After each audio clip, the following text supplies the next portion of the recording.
एक बार आपका फिर से स्वागत है। जल्दी से आपको अपडेट देते कर्नाटका का और उसके बाद और राज्यों में जो और उपचुनाव हो रहे हैं और जिसकी हमने शुरुआत में भी बात की थी, स्थानीय निकाय चुनाव, इन सबों के पर भी बराबर ध्यान रखना चाहिए। लेकिन कर्नाटक के आंकड़े आपके स्क्रीन पर जैसे कि आप देख सकते हैं, कांग्रेस बढ़त बनाए हुए है।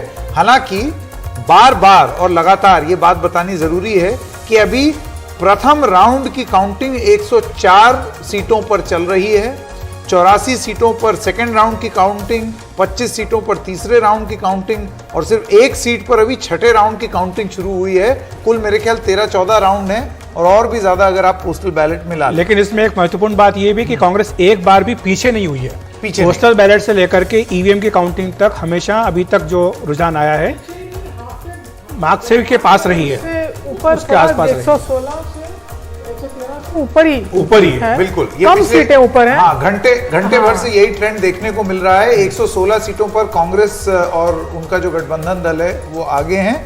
36 सीटों का फायदा बीजेपी 77 पर है, करीब 27 सीटों का नुकसान अब तक के रुझान में। जेडीएस है सबसे बड़ी लूजिंग पार्टी इन रुझानों में, क्योंकि आप देखिए अगर आप 26 सीटों पर आगे हैं और आपका 11 का नुकसान हो रहा है, आप ऐसे ही एक छोटे दल उसमें भी आपका नुकसान, तो आप और छोटे, आप श्रिंक कर रहे हैं। और ऐसे में जेडीएस एक वर्चस्व की लड़ाई लड़ रही है, एक एग्जिस्टेंशियल लड़ाई लड़ रही है। ये एक बहुत बड़ी बात है, एग्जिस्टेंशियल लड़ाई है, एकदम एग्जिस्टेंशियल लड़ाई बन गई है। और यहां पर देखना ये होगा कि जो किंग और किंग मेकर बनने के सपने देख रहे थे वो कहीं बहुत दयनीय स्थिति में ना आ जाएं। ये कुछ इस तरीके की बात भी बनती हुई दिख रही है। इससे पहले कि हम आप सबसे ये वोट शेयर है ये भी बताना बहुत जरूरी है। 43% कांग्रेस पार्टी के लिए, 5% का गेन बीजेपी के वोट शेयर में अभी तक 1% का गेन है। ये 3% था पहले, अभी आधे घंटे में 1% हो गया है, लेकिन गेन फिर भी है। और जेडीएस को है असली नुकसान -6%। तो इसका मतलब जो दोनों दलों ने जो गेन किया है वो सीधी तरीके से जेडीएस के नुकसान पर किया है, जेडीएस के कीमत पर किया है। इसमें महत्वपूर्ण यह है कि पिछली बार जेडीएस का 18% वोट था। जी एक सेकंड सुदीप जी, सिद्धरामैया अगले मुख्यमंत्री हो सकते हैं अगर इसी तरीके से रुझान चले। सुने देखें कुछ बोल रहे हैं या नहीं। Sir, would you like to react? Sir, Congress is leading. CM साहब नहीं बोले नहीं कुछ। सीएम के नारे लगने भी शुरू हुए। कन्नड़ में नारा था, लेकिन शायद उसका मतलब यही था कि अगले सीएम सिद्धरामैया। हाँ, लेकिन बोले नहीं, चुपचाप आगे बढ़ रहे हैं। अपनी सीट से वो आगे भी चल रहे हैं, उनकी बढ़त चल रही है लगातार। लेकिन कर्नाटक पर हम अपनी नजर बनाए रखेंगे। उड़ती खबर है वो आपको बता देता हूं कि खबर ये है कि कांग्रेस जो है वो एक ये सोर्सेज है, तैयारी शुरू कर दी है कि एमएलए आएंगे तो उनको बगल के राज्य तमिलनाडु में ले जाएंगे, रिजॉर्ट तमिलनाडु इकट्ठा करके ले जाएंगे। कांग्रेस को अपने पार्टी से भी ज्यादा भरोसा एक क्षेत्रीय दल पर है और वो जहां की एकदम दलित और द्रविड़ आइडियोलॉजी से वहां एमके स्टालिन जो है वो अपना राज चलाते हैं। छत्तीसगढ़ जा सकते हैं। छत्तीसगढ़ में कोई अच्छा रिजॉर्ट ही नहीं होगा। छत्तीसगढ़ में अच्छा रिजॉर्ट है, बहुत अच्छा रिजॉर्ट है, लेकिन तमिलनाडु डीएम के खर्चा उठा रहा है। चलिए एक बड़ी ब्रेकिंग न्यूज आ रही है। पंजाब के जालंधर सीट पर जो उपचुनाव है उसके लिए वोटों की गिनती वहां पर भी जारी है। जालंधर लोकसभा सीट पर आम आदमी पार्टी सबसे आगे है। ऐसा बताया जा रहा है कि 15,000 से ज्यादा वोटों से जालंधर लोकसभा सीट में आगे है। कांग्रेस दूसरे नंबर पर है और बीजेपी तीसरे नंबर पर है। शरद शर्मा और जानकारी दे रहे हैं। जी शरद। ये एक बड़ा उलटफेर लग रहा संकेत, क्योंकि 1999 के बाद से 99 के बाद से कांग्रेस कभी भी ये जालंधर की जो सीट है ये नहीं हारी है। लेकिन आज जब से काउंटिंग शुरू हुई है, चाहे पोस्टल बैलेट भी थे, आम आदमी पार्टी लगातार आगे चल रही है। इसकी उम्मीद नहीं जताई जा रही थी, खासतौर तब जब पिछले साल संगरूर की सीट आम आदमी पार्टी अपनी ही सीट हार गई थी, मुख्यमंत्री की सीट हार गई थी। तो ये अप्रत्याशित लग रहा है और लगातार लीड जो है ये बढ़कर करीब अब 17,000 हो गई है। और ये माना जा रहा था कि जो सांसद थे कांग्रेस के चौधरी संतोख, उनकी पत्नी को टिकट दिया गया था और कांग्रेस यहां पे मजबूत थी और सहानुभूति लहर भी कांग्रेस के पक्ष में जाने की बात थी। लेकिन ऐसा कुछ होता हुआ नजर नहीं आ रहा। ऐसा लग रहा है कि जो आम आदमी पार्टी ने यहां पर मेहनत की थी, मुख्यमंत्री भगवंत मान ने डेरा डाला था यहां पर और अरविंद केजरीवाल ने भी 2 दिन जाकर आखिरी में कैंपेन किया था वो जो है उसका नतीजा जो है अच्छा नतीजा निकलता हुआ आम आदमी पार्टी के लिए नजर आ रहा है। लेकिन उससे भी एक और बात है कि कैसे समीकरण बदल रहे हैं। आम आदमी पार्टी पहले पर, कांग्रेस दूसरे पर तो दिख रही है, लेकिन बीजेपी जो है वो इस बार तीसरे नंबर पर आ गई है और जो अकाली दल है वो चौथे नंबर पर यहां पर चला गया है। पिछले अगर लोकसभा चुनाव की बात करें तो यह बहुत बड़ा उलटफेर है कि जहां पर मुख्य चुनाव जो था वो कांग्रेस और अकाली दल के बीच में हुआ था, लेकिन अब की बार जो है ये आप और कांग्रेस के बीच में हो रहा है। लेकिन बीजेपी जो पिछली बार चुनाव नहीं लड़ रही थी क्योंकि अकाली दल से उसका गठबंधन था, वो जो है काफी अच्छा करते हुए नजर आ रही है और तीसरे नंबर पर जो है बीजेपी आ गई है। 17,000 वोट से अभी के रुझान में आम आदमी पार्टी आगे चल रही है। लेकिन शायद जब से आम आदमी पार्टी राष्ट्रीय पार्टी बनी है उस लिहाज से अगर देखें तो ये आम आदमी पार्टी के लिए एक बड़ी अच्छी खबर होगी, क्योंकि जो ये लोकसभा है इसमें उनका कोई भी सांसद नहीं है। अगर ये वो सीट जीतती है तो निश्चित तौर पर उसके लिए एक बहुत राहत की बात होगी कि लोकसभा में भी उसकी नुमाइंदगी हो जाएगी। खासतौर से तब अखिलेश जी जब मुख्यमंत्री की अपनी सीट संगरूर, जो पूरे देश में 2019 में आम आदमी पार्टी कोई सीट नहीं जीती थी, तब संगरूर जीती थी और जब सरकार बन गई तो उसके 3 महीने के अंदर आम आदमी पार्टी संगरूर हार गई। तो यह बहुत ही निराशाजनक प्रदर्शन था। उसके बाद में अगर ये जालंधर जीत जाती है, जो कि मैं आपको बताऊं कि जो अभी चुनाव हुए थे विधानसभा के, वहां पर आम आदमी पार्टी का अगर सबसे कमजोर प्रदर्शन कहीं था तो वो ये दोआबा का इलाका ही था और यहां पर कुल 9 विधानसभा सीट हैं, इनमें 5 में कांग्रेस जो है जीती थी, 4 में आम आदमी पार्टी जीती थी। तो यहां पर आम आदमी पार्टी का बहुत अच्छा जो है नहीं माना जाता था कि आम आदमी पार्टी बहुत अच्छा करेगी। यहां तक कि उम्मीदवार भी जो हैं सुशील कुमार रिंकू, ये कांग्रेस के विधायक रह चुके हैं, तो ये कांग्रेस पार्टी से आम आदमी पार्टी में आए थे, तो ये माना जाता था कि ये आम आदमी पार्टी के लिए कुछ बहुत अच्छा यहां करने को नहीं है। लेकिन ये जो प्रदर्शन है ये बता रहा है कि अप्रत्याशित यहां पर इनको सफलता मिलती हुई दिखाई दे रही है। और खासतौर से अगर आम आदमी पार्टी का खाता खुल जाता है लोकसभा के अंदर, तो ये एक तरह से उसके लिए लोकसभा के अंदर, देश की सबसे बड़ी पंचायत के अंदर एक संजीवनी का काम करेगा और मोरल बूस्टर का काम तो ये करेगा ही। दे दें जरा अपने दर्शकों को कि ये तो एक उपचुनाव की बात है, इसके अलावा यूपी लोकल बॉडी इलेक्शंस भी हो रहे हैं। नगर निगम में बीजेपी 14 पर आगे, सपा 1 पर, बसपा 2 पर और नगर पालिका में बीजेपी 27, सपा 31, बसपा 4 और कांग्रेस 2। यानी कि नगर पालिका चुनाव में एसपी थोड़ा सा आगे चल रही है बीजेपी से, इतनी कैंपेनिंग के बावजूद। तो ये देखना होगा कि आगे चल के ये ट्रेंड्स किस तरीके से मटेरियलाइज करते हैं। और एक अपडेट है कि कर्नाटक में सिद्धारमैया के बेटे की एक बाइट आई है। उनका एक रिएक्शन आया है। उन्होंने कहा my father should be chief minister. अच्छा। तो आपको बता दूं बैकग्राउंड ये है कि पिछली बार ये चुनाव लड़े थे, जीते भी थे, डॉक्टर हैं पेशे से और राजनीति इनको बहुत रास नहीं आती है। तो उसके बाद जो है ये अब आजकल वो अच्छा, कुछ तस्वीरें ये अपने दर्शकों को बता दें। ये जो तस्वीरें, ये निकाय चुनाव की जो काउंटिंग चल रही है उत्तर प्रदेश में, ये वहां से ये तस्वीरें आ रही। वापस लौटते हैं कर्नाटक में जी। तो अच्छा, सौरभ के पास सौरभ हमारे साथ जुड़े हुए हैं। सौरभ, नगर पालिका के जो चुनाव हैं, जो आपने आंकड़े दिए, नगर निगम में तो बीजेपी आगे और सपा तो बहुत बुरी तरीके से पीछे है, लेकिन नगर पालिका में सपा 31, भाजपा 27।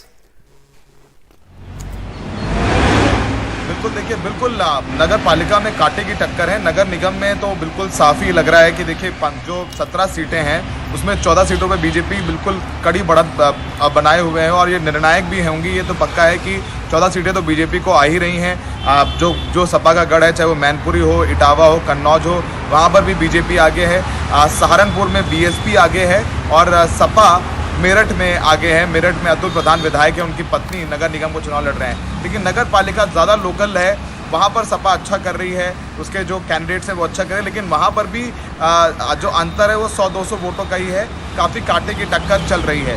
लेकिन देखिए नगर निगम ज़्यादा महत्वपूर्ण होता है और अब देखेंगे कि जैसे जैसे ये दिन बढ़ता जाएगा, बीजेपी को चाहे वो नगर निगम हो या नगर पालिका हो, वहाँ पर आगे बढ़त मिलती जाएगी। बीजेपी का जो एम है वो यही है कि इस बार क्लीन स्वीप की जाए नगर निगम में। लेकिन 2 सीटें हैं जहाँ पर बसपा मजबूत नजर आती है। अच्छे खासे दलित वोट हैं सहारनपुर में, और सहारनपुर में दलित वोट भी हैं, मुस्लिम वोट भी हैं। वहाँ पर इमरान मसूद अपनी पत्नी को चुनाव लड़वा रहे हैं, खदीजा मसूद को। इमरान मसूद बीएसपी में आए हैं, सपा से, पहले कांग्रेस में थे, तो वहाँ पर मजबूती से चुनाव लड़ रहे हैं। वहाँ अच्छा कॉम्बिनेशन बन गया दलित और मुस्लिम का। आगरा में दलित अच्छे, तो वहाँ पर बीएसपी आगे। लेकिन अभी चूँकि शुरुआती रुझान आ रहे हैं, लेकिन लगभग समझिए कि नगर निगम में बीजेपी का क्लीन स्वीप ही रहेगा। मेरठ में भी क्योंकि बैलेट खुले हैं, वहाँ सपा आगे है। आगे देखना होगा कैसे जाता है, लेकिन नगर पालिका में समाजवादी पार्टी बीजेपी को कड़ी टक्कर देती हुई नजर आ रही है। संकेत जी सौरभ, आपका बहुत बहुत शुक्रिया, आप नजर रखिए, हम बार बार आपके पास आते रहेंगे। तो कर्नाटक की बात कर लेते हैं अब। कर्नाटक ये उत्तर प्रदेश में जो है नगर पालिका में बीजेपी 27 और सपा 31 में, और बीएसपी 4 और कांग्रेस 2 पर आगे है। यहाँ पर ये उत्तर प्रदेश में जो लोकल और 17 नगर निगम, उत्तर प्रदेश के 17 नगर निगम में 14 पर बीजेपी जो है वो आगे चल रही है। तो अब एक विधानसभा उपचुनाव भी चल रहा है। मिर्जापुर की 96 सीट से सपा आगे है और रामपुर की भी होगी। स्वार टांडा सीट से बीजेपी आगे है। तो ये दोनों ही बहुत जरूरी सीटें हैं, खास करके रामपुर की जो स्वार टांडा सीट थी, आपको आजम खान का आजम खान नहीं, स्वार टांडा से आजम खान के बेटे, हाँ, बस गढ़ उनका है, गढ़ उन्हीं का है, बिल्कुल। तो उनके गढ़ में बीजेपी का आगे होना, इससे पहले बीजेपी सुप्रीम कोर्ट में भी चल इससे रहा पहले है। रामपुर जीत चुके हैं। रामपुर जीत चुकी है बीजेपी, जो कि आजम खान का गढ़ था। जी, अब वापस लौटते हैं जरा कर्नाटक की ओर और आपको फिर से ये तस्वीर दिखाएं।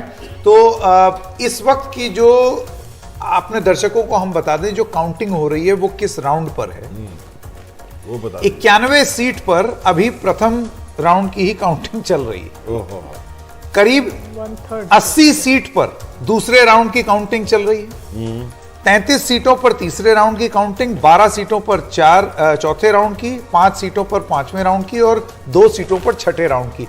यानी कि अभी भी ये रुझान शुरुआती हैं और इन शुरुआती रुझानों के हिसाब से कांग्रेस 117 सीटों पर बढ़त बनाए हुए है। 37 का इजाफा हुआ है 2018 से, अगर आप इसकी तुलना करें, और जो स्पष्ट बहुमत है यानी कि 113, उससे वो अभी कुछ सीट आगे हैं। 77 पर जी कुछ खास मेहमान और जुड़ गए हमारे साथ। संजय शास्त्री जी, राजनीतिक विश्लेषक, स्टूडियो में आ गए, स्वागत है आपका। साथ ही संजय निरुपम जी, कांग्रेस के प्रवक्ता, वो भी हमारे साथ आ गए। श्वेता यादव, जेडीएस की प्रवक्ता, आपका भी स्वागत है। संजय जी, अगर आप मुझे सुन पा रहे हैं, आपके पास आना चाहूंगा। शुरुआती रुझान है, लेकिन क्या टिप्पणी, क्योंकि इस तरह की खबरें भी आ रही है कि कांग्रेस पार्टी ये कह रही है कि अगर स्पष्ट बहुमत नहीं मिलता है, आसपास रहता है, तो जो विधायक बनने वाले हैं उनको पड़ोसी राज्य में भी ले आ सकते हैं। ऐसा कुछ है क्या? कुछ इस तरह की योजना बनाई गई है? नहीं, मुझे नहीं लगता कि ऐसा कुछ है। कांग्रेस पार्टी को स्पष्ट बहुमत से बहुत आगे का नंबर मिलेगा। मुझे लगता है कि 130 से ज्यादा सीटें कांग्रेस पार्टी को मिल सकती है, और इसलिए जोड़ तोड़ की राजनीति या रिसोर्ट पॉलिटिक्स को आप लोग कहते हैं, ऐसा कोई माहौल नहीं है। इसलिए क्योंकि कांग्रेस पार्टी ने बुनियादी मुद्दों को लेकर के चुनाव लड़ा। कांग्रेस पार्टी ने जो लोगों के मन में जो सवाल एकदम से कौंध रहे थे, उन सवालों को उठाया। मसलन वहां भ्रष्टाचार एक बहुत बड़ा मुद्दा था, बहुत बड़ा मुद्दा था। कांग्रेस पार्टी ने एक बहुत अच्छी 5 गारंटीज जो जन कल्याणकारी योजनाओं की गारंटी को लेकर घर घर पहुंचाया। दूसरी तरफ भारतीय जनता पार्टी ने सारे मुद्दों को डाइवर्ट करने की कोशिश की, और जो मुद्दे नहीं बनने चाहिए, जैसे बजरंगबली जी का मुद्दा लेकर के। संजय जी, माफी चाहता हूं, आप मुद्दे की तो बात अब खत्म हो गई। अब आप 116, आपने कहा कि आप बहुत आगे जाएंगे। अब जो बात हो रही है वो चीफ मिनिस्टर की यदि बात करें, मैं एक आपको पढ़ के सुनाता हूं। सिद्धारमैया साहब के बेटे, जो कि पहले विधायक थे, पेशे से डॉक्टर है, उन्होंने कहा कि my father should be chief minister. उसमें ट्विटर पे लोग लिख रहे हैं इनका चालू हो गया, सो कांग्रेस इन फाइटिंग स्टार्टेड। तो इस तरह की चीजें जो है अब होने लगी है। अब आप बताइए कि ये जो झगड़ा होगा डीके और सिद्धारमैया जी के बीच में, वहां पे कैसे निपटेगी कांग्रेस? क्योंकि कांग्रेस की बीमारी यही है, और कोई बीमारी कांग्रेस को हरा नहीं पाती है। ये कांग्रेस की कोई बीमारी नहीं है, कांग्रेस की ताकत है। इसके पास बड़े बड़े नेताओं का एक बहुत बड़ा जूम है, और हर नेता एम्बिशियस होता है और होना चाहिए, इसमें कोई गलत बात नहीं। जहां तक मुख्यमंत्री कौन बनेगा, ये निश्चित तौर पर पुत्र की भावुक याचना कि उनका नेता विधायकों के बीच मुख्यमंत्री हो, वही हमारे मुख्यमंत्री होंगे। तो इसलिए इसको लेकर के बहुत ज्यादा अभी से आप परेशान न हो, और किसी को भी परेशान होने की नहीं, परेशान कोई नहीं। मैं तो भाई देखिए, ऐसा है, अगर कांग्रेस का अगर आप इतिहास देखें हाल फिलहाल, ये हैं सिद्धारमैया जी, इनसे मीडिया के लोग बात कर रहे हैं, जरा सुन लें वो क्या कह रहे हैं। ऑडियो अगर इस फीड में हो।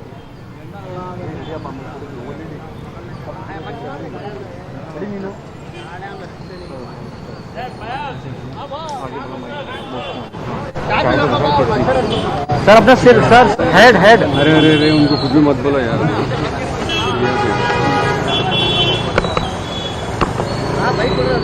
अरे अरे अरे घुसो मत यार। माइक हटा लो भाई, ऐसा मत करना यार। अरे ठीक है लाइन के आगे क्यों आ रहा है यार, ऐसा मत करना यार, फिर मैं भी धक्का। नहीं, अरे कोई धक्का मत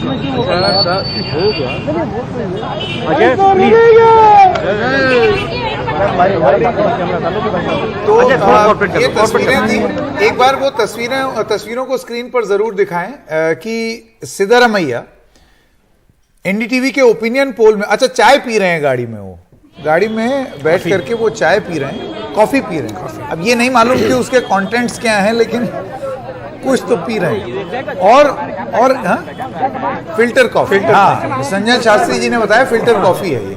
117 सीट के बाद एक जो शक्ल पे मुस्कान होनी चाहिए संजय शास्त्री जी, वो जरा मिसिंग है सिद्धरामैया जी के, क्योंकि अक्सर ये होता है ना 117 115 में अगर आपकी बढ़त होगी तो एक नेचुरली एक बढ़िया सी स्माइल होनी चाहिए मुंह पे, वो स्माइल नहीं दिखाई दे रही सिद्धरामैया जी के मुंह पे।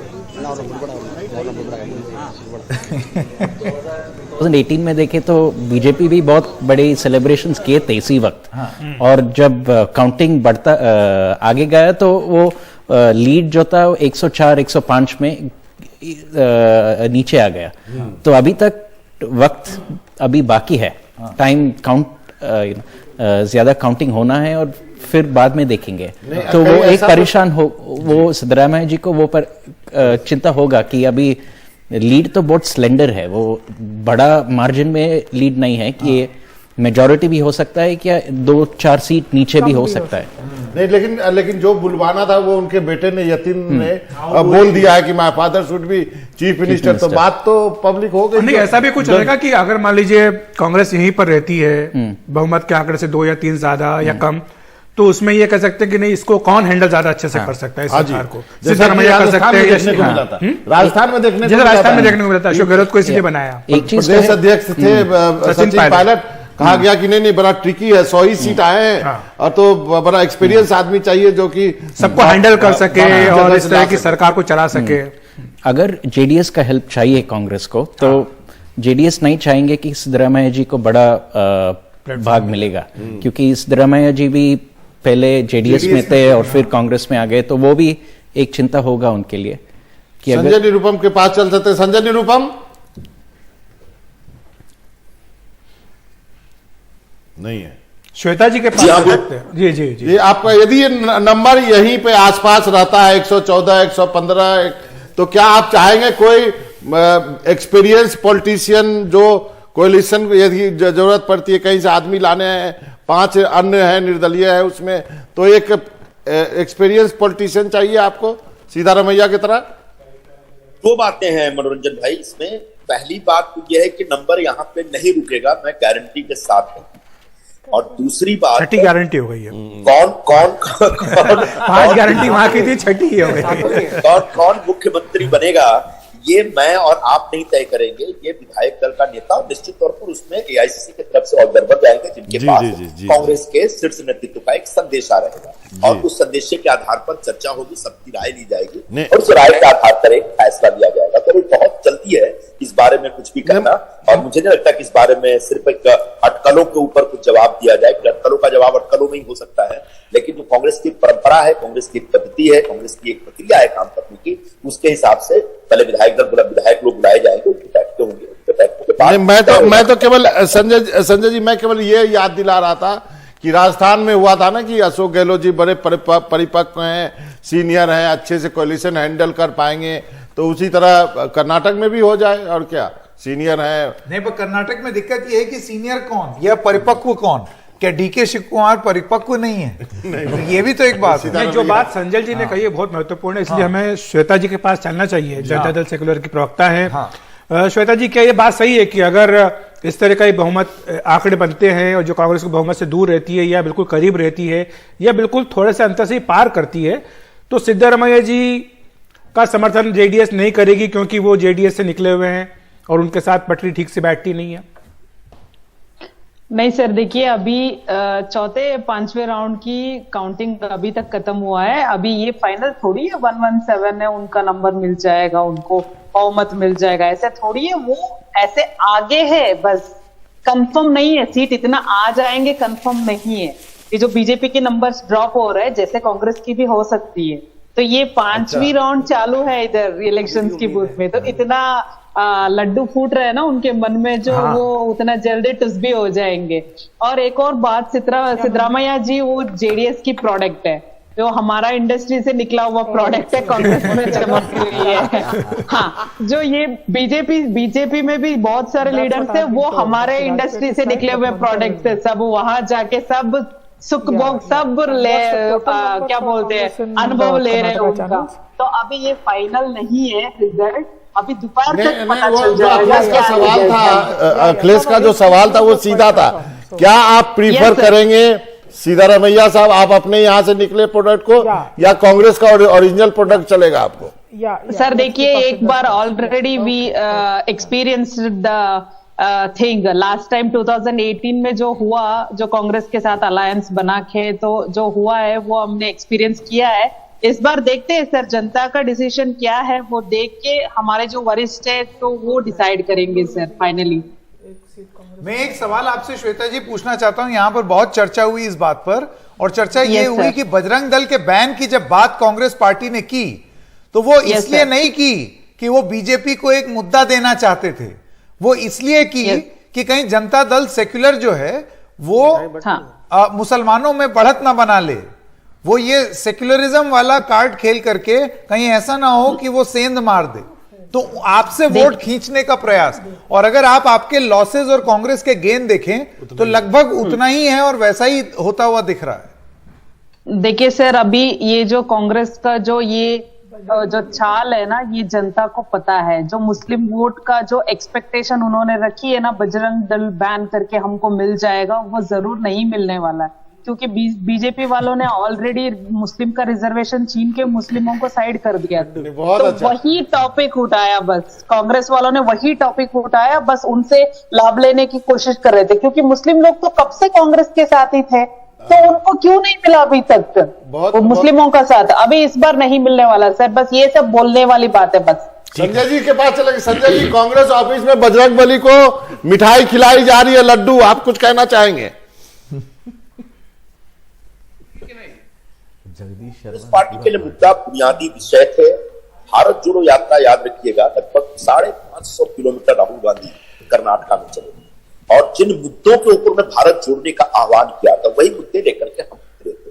हाँ, भारतीय जनता पार्टी ने एक उसको स्पिन दिया और बजरंगबली जी को बीच में लेकर के आ गए कि भारतीय जनता पार्टी का विषय पर हमेशा स्पिन देते हैं और वो चुनाव जीतने का उनको अनुभव मिलता है, लेकिन काट के हांडी हमेशा नहीं चढ़ती, काट के एक बार ही चढ़ेगी। तो इस बार बजरंगबली जी भी उनको साथ नहीं दिए, बजरंगबली जी का भी कृपा नहीं मिली। हम न मुस्लिम न हिंदू इन वोटों के ऊपर फोकस नहीं करते, हम जो कर्नाटक की जनता थी, 6.5 करोड़ जो लोग थे, जो वोटर थे, उन वोटरों के ऊपर, उन लोगों की पीड़ा, उन लोगों की जो तकलीफ थी, उनका जो कष्ट था, उसको उभारने और उसके विषय पर, उनके मुद्दे पर, उनकी मांग पर, चिंता के ऊपर लोगों से वोट मांगने का प्रयत्न कर रहे थे और मुझे लगता है कि वो अब कर गया। भाजपा के जीएस प्रशांत जी भी हमारे साथ हैं। प्रशांत जी, अभी तक के जो ट्रेंड्स आ रहे हैं उसमें 25 सीटों 2018 के मुकाबले आप 25 सीट पीछे हैं। आपको लगता है कि ये गैप और भी ज्यादा हो जाता अगर वो लास्ट में धुआंधार कैंपेनिंग ना होती बीजेपी की, और आपको इस बात का आभास था, ये अंदाजा था कि कुछ इस बार हवा आपके साथ नहीं है? ऐसा नहीं है। अभी जो बता रहे नंबर्स, हमारा लगभग अभी 85 सीट पे है, या लोकल चैनल्स पे 90 तक बता रहे हैं। हमारा लोकल चैनल्स पे तो 90 बीजेपी, 111 कांग्रेस का बता रहा है। देखेंगे, अभी 12 बजे तक तो टाइम है, 12 साढ़े 12 तक तो पता चल जाएगा। अभी तो 5वां या 6वां राउंड काउंटिंग हो रहा है, अभी भी बाकी है बहुत सारे कॉन्स्टिट्यूएंसीज में।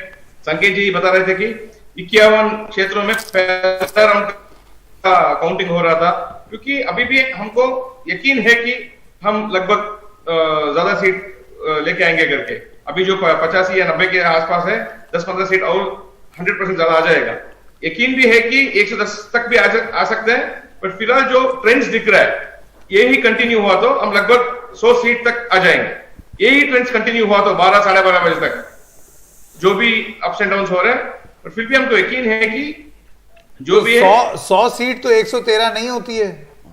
पता है आपने, मैं क्या बोल रहा हूं, अभी जो ट्रेंड्स चल रहा है इस ट्रेंड्स के मुद्दे को लिया तो 100 सीट तक आ सकते हैं। अच्छा, ऐसे ही चलता रहा तो 100 आ जाएंगे। ठीक है जी, हमारे साथ ऐसे ही चला तो हाँ ठीक है।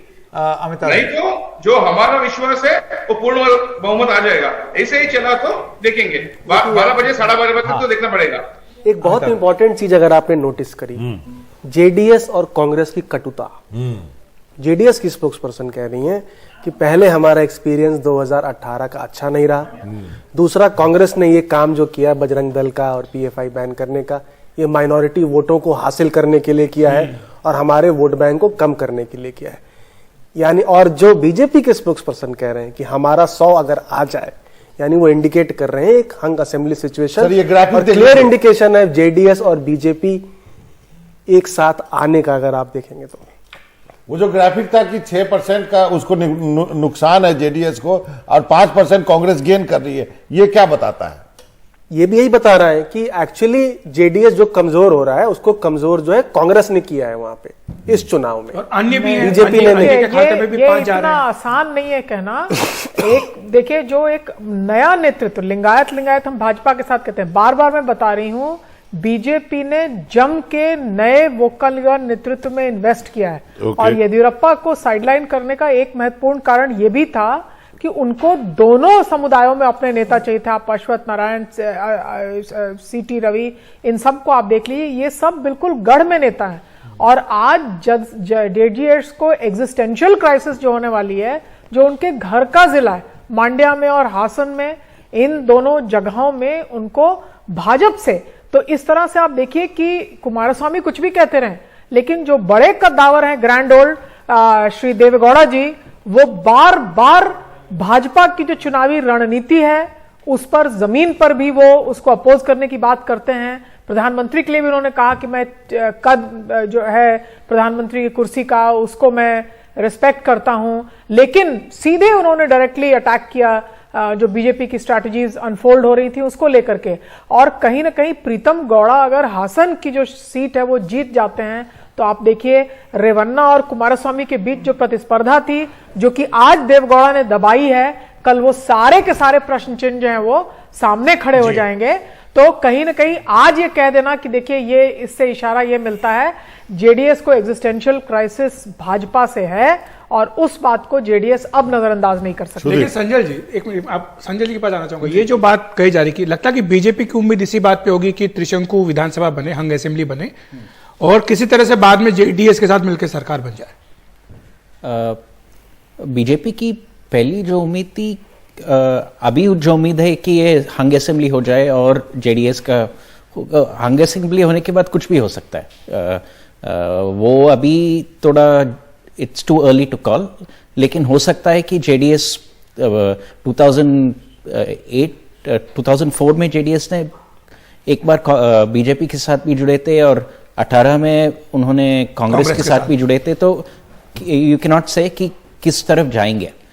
लेकिन अभी जो ट्रेंड्स है, बीजेपी का बेस्ट होप होगा कि ये हंग असेंबली हो जाए और फिर उसके बाद देखेंगे कि जेडीएस का सपोर्ट और थोड़ा इंडिपेंडेंट जो 4-5 जीते उनके सपोर्ट मिले तो एक सरकार बना सकते हैं। मैं यदि जोड़ रहा हूं, टोटल कर रहा हूं 78 + 28 + 5 तो 111 पहुंच रहे हैं। आप देखिए जेडीएस का 7% वोट शेयर कम हो रहा है। हाँ, और कांग्रेस को सीटें सिर्फ 9 हो रही है, लेकिन सीटें कम हो रही है सिर्फ 9। इसका मतलब क्या है? इसका मतलब है कि जेडीएस को जो बाकी क्षेत्रों में वोट शेयर जो था थोड़ा बहुत 5, 10, 15% वो कम हो रहा है और डायरेक्ट एक बीजेपी और कांग्रेस के कॉन्टेस्ट में वहां कांग्रेस को फायदा होता मिल रहा है, क्योंकि जो माइनॉरिटी और दलित वोट है वहां पे थोड़ा बहुत जेडीएस का वो शायद शिफ्ट हो रहा है कांग्रेस की तरफ। बाकी क्षेत्रों में ये जो वेलवेदर सीट है, ये निर्णायक सीट हम आपको बता देते हैं। ये सीटें जो दल जो जीती है हर बार राज्य में सबसे बड़ा दल बनी है, और उसमें भी एक राय नहीं है, उसमें भी 2-3 सीटें कांग्रेस के पक्ष में दे रही हैं, 2 बीजेपी के पक्ष में। और ये जिस दल ने ये सीटें जीती है हर बार बना राज्य में सबसे बड़ा। पहली बार आप जेडीएस को 30 दिखा रहे हैं। हाँ जी, पहली बार, और कांग्रेस केवल 113, जो कि मेजॉरिटी मार्क है, बेयरली। ये आगे पीछे होता जा रहा है। अमिताभ जी जो कह रहे थे उस बात को मैं आगे बढ़ा रहा हूं। जेडीएस का वोट शेयर 18% से घट के 11-12 आ रहा है। मतलब आप देखिए कि 1/3 वोट शेयर कम हो रहा है उसका, लेकिन सीट केवल 30। तो मतलब यह है कि जो कॉन्स्टिट्यूंसी है, जो वोटर्स हैं, दोनों पार्टी का बेस, कांग्रेस और जेडीएस का बेस बहुत हद तक सेम है बीजेपी के अगेंस्ट। तो वो ये वोटर का भी प्रेशर होगा कि जेडीएस क्या मूव लेगी। उनको ये बात समझती है कि अगर वो बीजेपी के साथ जाएंगे तो उनके बेस में फर्दर इरोजन होके कांग्रेस की तरफ जा सकता है। तो ये कंपल्शन उनको सीट टू सीट समझना पड़ेगा कि उनके वोटर्स का मैंडेट क्या है। जो पार्शियल जहां जहां वो जीतने की स्थिति में नहीं थे, उन जगहों पर शिफ्ट हो गया कांग्रेस की तरफ। बट जो प्रवक्ता है हमारे साथ बैठी हुई जेडीएस के, वो तो कांग्रेस के खिलाफ कह रही हैं। वो आज हमारा एक्सपीरियंस बहुत खराब रहा है। कांग्रेस ने बहुत सारे महत्वपूर्ण सीटों पर, अरसीकेरे एक महत्वपूर्ण सीट है, वहां जेडीएस के लोगों को पहले ही चुनाव की पूर्व संध्या में ही वो फ्लोर क्रॉसिंग्स हुए। तो कांग्रेस के ऊपर आज ये वार लगाना उनको आवश्यक है, क्योंकि बहुत इंपॉर्टेंट एसेट्स कांग्रेस ने लिए। लेकिन भाजपा ने तो गढ़ में सेंध मार के रख दिया है। निहाल और मनीष दोनों हमारे साथ हैं। सिद्धारमैया को हम दिखा रहे हैं, इनका ये जो अभी तक इन्होंने कुछ बोला नहीं है, इन्होंने कुछ भी नहीं चुप्पी बोला, साथ रखी बहुत है। रोचक है। और मुझे ये बड़ी अजीब सी और विचित्र बात लग रही है कि जो पार्टी 113 सीट पर बढ़त हासिल किए हो, उसका नेता मुस्कुरा तक नहीं रहा है। बहुत मतलब थोड़े से ग्रम्पी टाइप लग रहे हैं आज सुबह, पता नहीं क्यों। लेकिन थोड़ा तामझाम तो हो गया है, सिक्योरिटी वगैरह का है। हो गया तामझाम तो देखिए पहले भी था। एक बार सुन लें कि वहां क्या हो रहा है।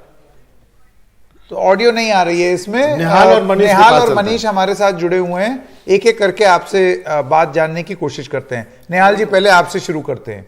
इधर तो हमने देख लिया, तस्वीरें आ गई सिद्धरामैया जी की, कुछ बोल नहीं रहे हैं। वहां डीके शिव कुमार के क्या रिपोर्ट है? देखिए, मैं डीके शिव कुमार के घर पे हूँ, पहले मंजिल पे अभी वो बैठे हुए हैं। और ये एक साहब जो खड़े हुए आपको दिख रहे हैं ना, यहाँ पे कुछ लोग, एक गाड़ी है और एक बॉक्स जा रहा है, वो पानी की बोतल है।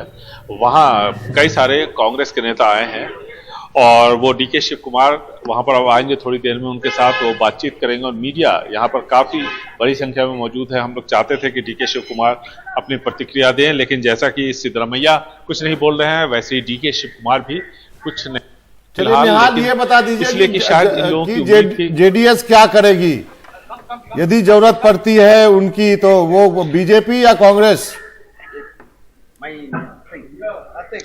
देखिए, जेडीएस क्या करेगी, ये एक बड़ा सवाल इसलिए भी है कि जेडीएस इस बार कम सीटें उसके पास होंगी और सबसे ज्यादा वल्नरेबल होगी। इस बार एक सवाल ये भी होगा कि क्या कोई जेडीएस की मदद लेगा या जेडीएस टूटेगी। इसलिए कि इस बार जेडीएस का जो घर है पूरी तरह पहले की तरह मजबूत नहीं है। दोनों भाई आपस में लड़ रहे हैं। टिकट के बंटवारे को लेकर काफी हंगामा हुआ, सभी पार्टियों की तरफ से प्रतिक्रिया आई। किसी तरह से देवेगौड़ा ने अपनी उम्र का हवाला दिया, पार्टी का हवाला दिया, और पार्टी इस जो लड़ाई थी उसको बाहर आने से रोका। लेकिन ये जो अभी सब कुछ जेडीएस के अंदर ठीक नहीं चल रहा, और ऐसे में अगर यहां पर है और कांग्रेस और अगर बीजेपी की कोशिश शायद ये भी हो सकती है कि वहां से कुछ एमएलएस को, बार हमने देखा था 2018-19 में, इस संभावना से भी इनकार नहीं किया जा सकता है। जी मनीष, आप बताइए अब क्या आकलन है आपका? आप तो चुनाव प्रचार में भी थे। बीजेपी ऑफिस में भी है मनीष। हाँ, बीजेपी ऑफिस में भी है। अब 76 है अभी। देखिए, बीजेपी ऑफिस में हर आदमी जो है वो जो रीजनल चैनल है वो देख रहे हैं, और सबने एक सुबह में ही, वो चाहे उनके नेता हों या उनके कार्यकर्ता, उन्होंने कहा था कि 11 बजे का जो ट्रेंड होता है वो फाइनल ट्रेंड होता है। वो 11 बजे तक में जो भी ट्रेंड होगा उसमें बहुत ज़्यादा फेरबदल नहीं होगी। लेकिन अभी तक बीजेपी का जो एक आकलन था कि हंग असेंबली हो, उसकी संभावना कम दिख रही है, क्योंकि कांग्रेस पार्टी जो अभी तक के रुझान है, जो अलग अलग क्षेत्रीय चैनलों पर अलग अलग तरह के रुझान दिख रहे हैं, लेकिन हर में कांग्रेस पार्टी अभी तक 113 सीटों से ऊपर है और वो अपनी बढ़त बरकरार रखे हुए है।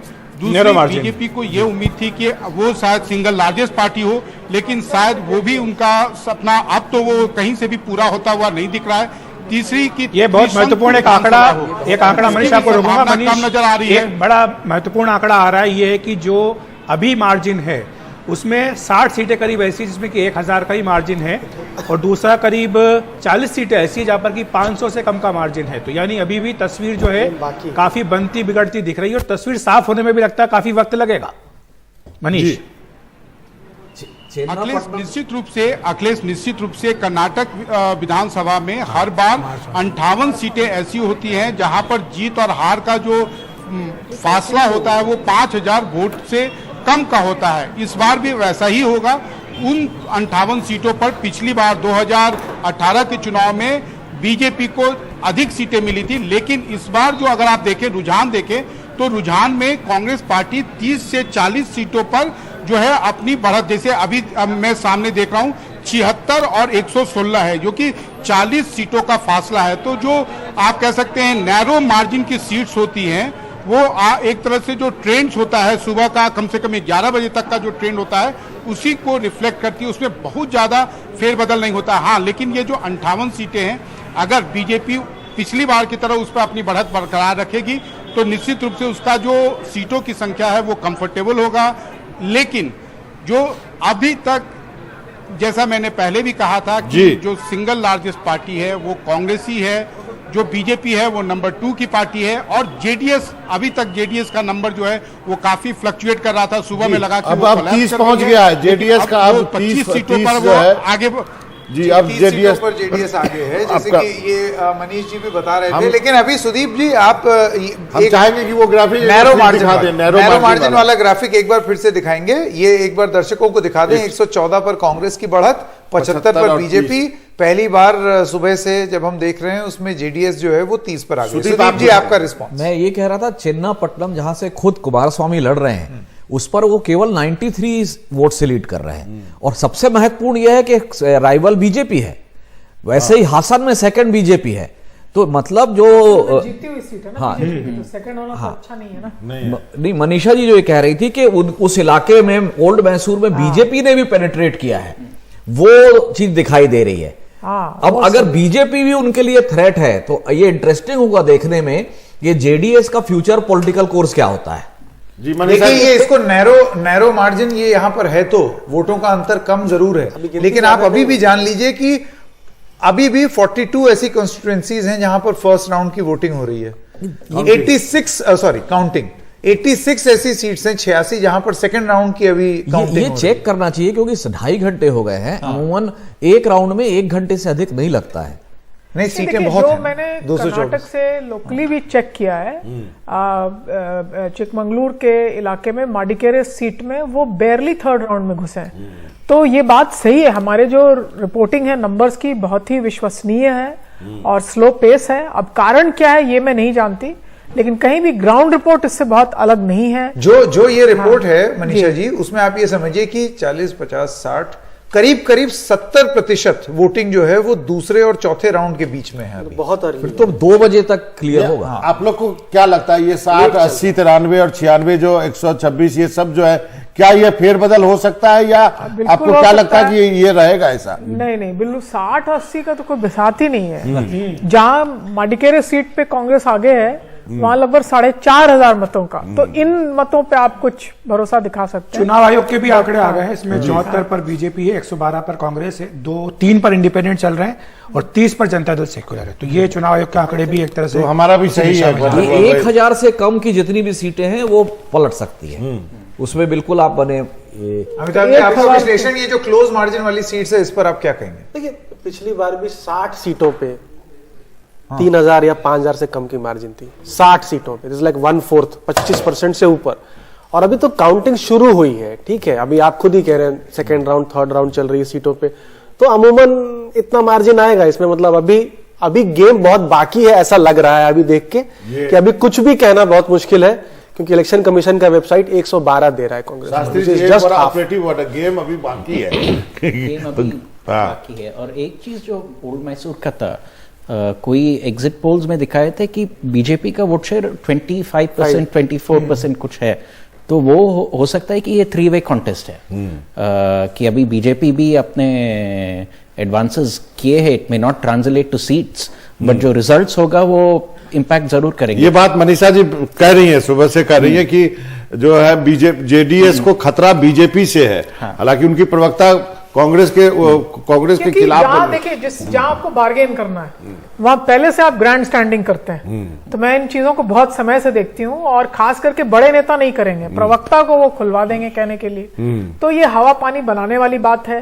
आज के दिन में जिस तरह का एग्जिस्टेंशियल, और जेडीएस के एक प्रवक्ता की नौकरी जा चुकी है, आपने देखा। हाँ, तो अब आगे आने वाली बात जो है वो ये होगी कि कांग्रेस भी इन रिजल्ट्स को लेकर के राज्य में अपने आप को काबिज करेगा, लेकिन एक राष्ट्रीय छवि भी देखेगा।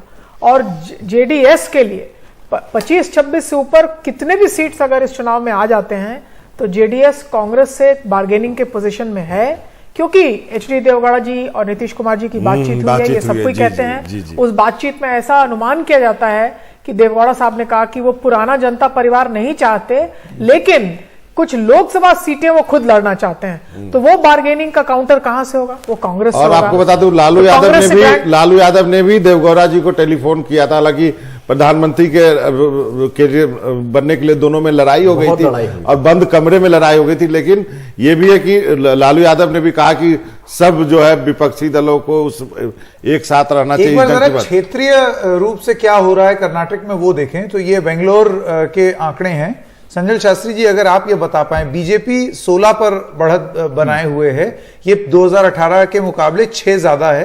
कांग्रेस 13 पर बढ़त बनाए हुए है, ये 4 कम है 2018 के मुकाबले। कल्याण कर्नाटक जो है वहां पर कांग्रेस की एक अच्छी बढ़त दिखाई दे रही है। ऐसे ही और भी अलग अलग क्षेत्र हैं जिसके आंकड़े यहां सामने आएंगे। बेंगलोर के बारे में आपका असेसमेंट? ये एक इम्पैक्ट हो सकता है प्रधानमंत्री जी के रोड शो थे, उसका इम्पैक्ट हो सकता है। वो थोड़ा इंटरेस्टिंग चीज है क्योंकि बैंगलोर में जो वोटर टर्नआउट है बहुत कम है, अराउंड 50%, 50-55%। और ये एरिया जो है बीजेपी का कोर वोटर बेस जो है अर्बन मिडिल क्लास, वो कम नंबर में वोट करने आते हैं। चुनाव में कम सीटें मिली थी। हाँ, लेकिन 2013 में भी लेकिन फ्लोर क्रॉस किया एमएलएज ने, लेकिन 3 थे। अच्छा, अब ये मैं जरा बताऊं, ये सुबह से पहली बार हम सब बोले नहीं है, लेकिन मुंह पे एक हल्की सी मुस्की आई है और एक थम्स अप दिखाया है सिद्धरामैया ने। मेरे ख्याल बहुत फूक फूक के कदम रख रहे हैं। क्यों अखिलेश जी? बिल्कुल, क्योंकि शुरुआती रुझान है, वो भी जानते हैं कि तस्वीर जो है वो बदल रही है लगातार, इसलिए कोई भी प्रतिक्रिया देना भी ठीक नहीं होगा। उनका हर शब्द जो है वो उसके कई मायने निकाले जाएंगे। हालांकि जो बात उन्हें कहनी है वो उनके बेटे ने कह दी है, तो वो उसमें उनको कोई चिंता नहीं है। उनका जो मैसेज था वो आला कमान तक पहुंचा दिया गया है कि वो क्या चाहते हैं। बैंगलोर का क्या है सर, बैंगलोर हमेशा, अगर बैंगलोर में जीत रही है बीजेपी तो एक तरह से अच्छी खबर है, लेकिन बैंगलोर हमेशा जो पार्टी हारती है उसको वोट करता रहा है पिछले 2-3 चुनावों से, ठीक है। हाँ। तो ये सब बातें भी हैं जो हमें ध्यान में रखने वाली बात है। जी बता रहे हैं। मैं सुबह भी मैंने कहा था कि मुझे इस बार जो चुनाव में वहां बहुत क्लियर क्लास डिवाइड दिखा है। जो इकोनॉमिकली थोड़ा सा बेटर ऑफ है वो बीजेपी के तरफ टिल्टेड। तो ये जो 6 सीटें बैंगलोर में बढ़ रही हैं, ये मुझे उसका भी रिफ्लेक्शन दिखाई देता है।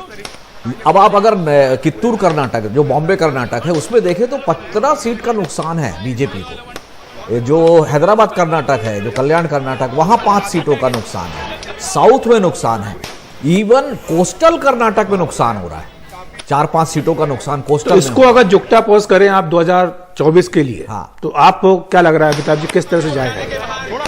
जो अंतर की बात कह रहे हैं सुदीप जी की, शहरी मतदाताओं में, ग्रामीण मतदाताओं का अंतर, जो थोड़े से मिडिल क्लास के उनमें और जो गरीब है उनमें अंतर। अभी तो क्या है कि लोकसभा चुनाव में तो बीजेपी का अम्ब्रेला कोएलिशन है, क्योंकि जो सोशियो इकोनॉमिक क्लास जो लोअर या बॉटम पे है उसमें तो लाभार्थी फैक्टर काम आता है, क्योंकि बहुत सारी स्कीम्स है प्राइम मिनिस्टर की, आवास योजना, उज्ज्वला योजना, आयुष्मान एक्सेट्रा, तो वहां तो केटर कर लेती है। और वहां जो एस्पिरेशनल क्लास है उसके लिए नेशनलिज्म और एक स्ट्रांग इकोनॉमी और एक स्ट्रांग लीडरशिप, विश्वगुरु, वो भी। राजीव जेटली जी भी हमारे साथ जुड़ गए, मुझे बताया गया, बीजेपी के प्रवक्ता राजीव जी। अच्छा, अभी दोबारा आएंगे, हम उनके पास चलेंगे, लेकिन सुदीप जी यही बात 2024 को लेकर के, क्योंकि बीजेपी की कोशिश यही होगी कि अभी जो भी परिणाम आए लेकिन असली जो निशाना है टारगेट 24 वो नहीं चूकना चाहिए। देखिए अभी भी मैंने ये महसूस किया कि जो लोग कांग्रेस को वोट कर रहे थे उसमें से एक हिस्सा सेंटर में वापस मोदी को वोट कर सकता है। तो मैं अभी भी इस परिणाम के बाद ये मानता हूं कि बीजेपी वहां 20 सीट लोकसभा जीतने में अभी भी सक्षम है, क्योंकि 4-5% का शिफ्ट नेशनल जो लोकसभा का चुनाव है उसका पर्सपेक्टिव एकदम अलग होता है, वो होगा। हां, अगर जेडीएस और कांग्रेस का अलायंस हो जाता है 2024 को देखते हुए, तब स्थिति चेंज होगी। उस स्थिति में हो सकता है कि बीजेपी उतना अच्छा परफॉर्मेंस ना कर पाए। लोकसभा में एक तरफ वोट करते हैं और विधानसभा में एक तरफ, वो हमेशा वो ट्रेंड देख सकते हैं। अगर ये दक्षिण कन्नड़ा लोकसभा सीट एक एग्जाम्पल ले लो, 2013 के चुनाव में उसमें 8 विधानसभा सीट थे जहां 7 कांग्रेस ने जीते थे, 1 बीजेपी ने। लेकिन एक साल बाद जब लोकसभा चुनाव हुए वो बीजेपी बहुत कंफर्टेबल मेजॉरिटी में जीते थे। तो ये, और बैंगलोर में भी ऐसा ही है। बैंगलोर सिटी, साउथ, सेंट्रल और नॉर्थ तीनों लोकसभा कॉन्स्टिट्यूएंसी अभी लास्ट सेवरल इलेक्शंस में बीजेपी के साथ है। तो जो लोकसभा चुनाव है वो एक तरफ जा सकता है, और जो वोटर है लोकसभा में एक नेशनल इशू में वोट करते हैं, विधानसभा में बहुत लोकल इश्यूज में वोट करते हैं। तो वो डिफरेंशिएशन। लेकिन आपको लगता है कि इससे पहले कि हम एक छोटी सी ब्रेक लें, मैं आपसे एक सवाल ये पूछना चाहता हूं कि 2 पार्टियां और उनका स्थानीय नेतृत्व वो कितने अलग अलग तरीके से प्रभाव चुनाव पर डालेगा, ये भी हम उसका विश्लेषण करेंगे और देखेंगे। एक स्थानीय नेतृत्व है भारतीय जनता पार्टी का, जो कि दिक्कत बना, जिसकी वजह से केंद्रीय नेतृत्व को मैदान में उतरना पड़ा। और दूसरी तरफ एक पार्टी है जो कि जीत की ओर बढ़ रही है। उसके लोकल लीडरशिप इतना सक्षम था कि वो चाह रहा था कि नेशनल लीडरशिप ना ही आए तो बेहतर। तो स्थानीय नेतृत्व और उसका जो कॉन्ट्रास्ट है, आपको लगता है वो इस चुनाव में देखने को मिल रहा है? देखिए, वो इसलिए भी है कि ये जो चुनाव था वो कांग्रेस समझ गई थी कि हम लोकल और स्टेट इशू पर ही जीत पाएंगे, और लोकल और स्टेट इशू में हमारी लीडरशिप उनकी लीडरशिप से बेटर है, हमारा ऑर्गेनाइजेशन आज बेटर फंक्शन कर रहा है। तो वो उनको ये आज सूट किया कि वो स्टेट लीडर के भरोसे ही चुनाव लड़े, और उन्होंने लड़ा। उनको एक एडेड एडवांटेज था कि जो कांग्रेस के अध्यक्ष हैं राष्ट्रीय, वो कर्नाटक से आते हैं और वो भी दलित कम्युनिटी से आते हैं, तो वो उनको एक एडेड एडवांटेज हुआ।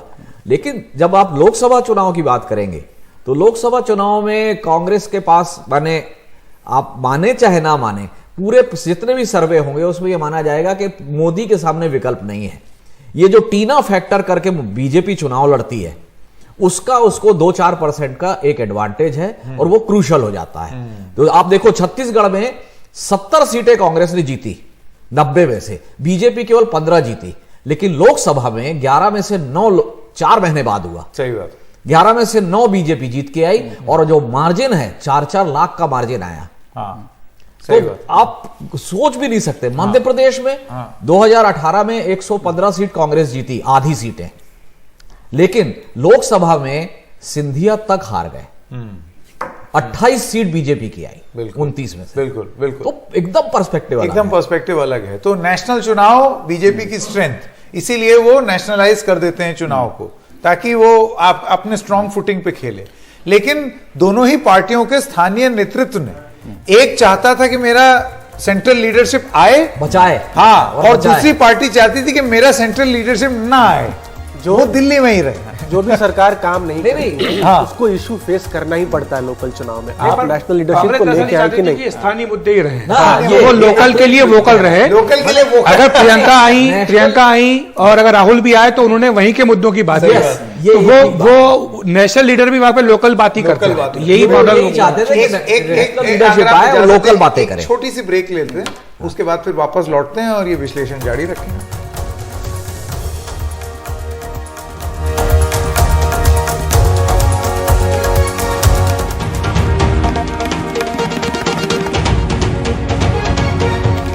और आइए अब थोड़ा और चुनावों के बारे में भी बात कर लें। पंजाब के जालंधर सीट पर हुए उपचुनाव के लिए वोटों की गिनती जारी है। जालंधर लोकसभा सीट में आम आदमी पार्टी बहुत धीरे धीरे करके अपनी बढ़त बढ़ा रही है। 28,000 वोटों से अखिलेश जी आगे है।